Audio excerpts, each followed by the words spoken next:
Makram Rabah is an assistant professor of history at the American University of Beirut and joins us live now. Makram, thank you very much for your time this evening. Why, in your opinion, are we seeing this sudden surge in Israeli strikes? Why do you think we're seeing this sudden surge in Israeli strikes on southern Lebanon? Well, it's not. Well, simply I believe that this recent escalation in hits and air raids against both Hezbollah and Hamas has to do with the frustration of the international community and Israel with the Lebanese government, which had dragged its feet when it comes to disarming of Hezbollah. Because 1701 plus, which was amended to end the ongoing escalation and ongoing war between Israel and Hezbollah, dictated clearly that there should be total disarmament, not only south of the Litani. And this has been coupled with the Lebanese government decision on the 5th of August to actually disarm Hezbollah. However, we feel that the current president, Joseph Aoun, as well as the commander of the Lebanese army, hasn't done anything concrete to do this. And thus, I think the Israelis are taking advantage of the frustration of the international community and particularly the Trump administration over this, and thus they have taken the initiative to be more aggressive and more surgical in hitting Hezbollah. So, Makram, is what you're saying here that these strikes may well be seen as a message to the Lebanese government to continue to pressure this process of disarming Hezbollah?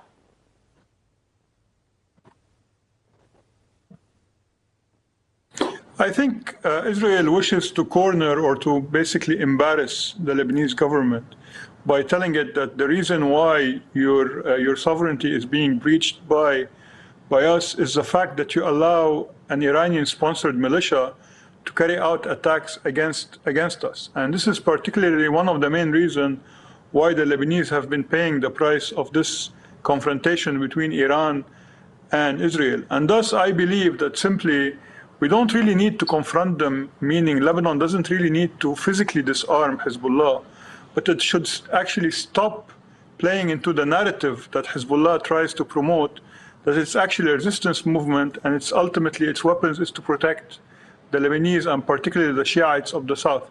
It had failed to do this in the ongoing confrontation after October 7, and as part of the Lebanese government, Hezbollah has to accept the decision to disarm both south of the Litani and anywhere where the Lebanese flag flies. Makram, how concerning are these latest Israeli attacks? Might this be the beginning of a new phase that we're seeing here, an escalation of tensions in Lebanon? What are we looking at here?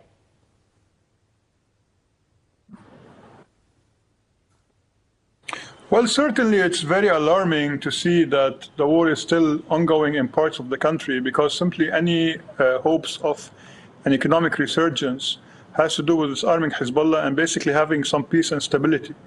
This is something that doesn't appear on the horizon. More importantly, everyone is convinced that after the visit of Pope Leo to Lebanon, which will be at the end of this month, that the escalation of Israel's military campaign will escalate, and this is very alarming. More importantly, perhaps, which is more deadly and more lethal to Lebanon, that Lebanon is simply drifting away from the international community, and many of the calls by the Gulf states and the international community for Lebanon to take the initiative and disarm Hezbollah has fallen on deaf ears. And this is why, unfortunately, I think this is what the Lebanese are dealing with. An irresponsible president, an irresponsible cabinet, which hasn't done the right things by protecting Lebanon's sovereignty by not allowing any foreign element to operate on its land. Makram, thank you so much for your thoughts and analysis there. Makram Rabah speaking to us live from Beirut.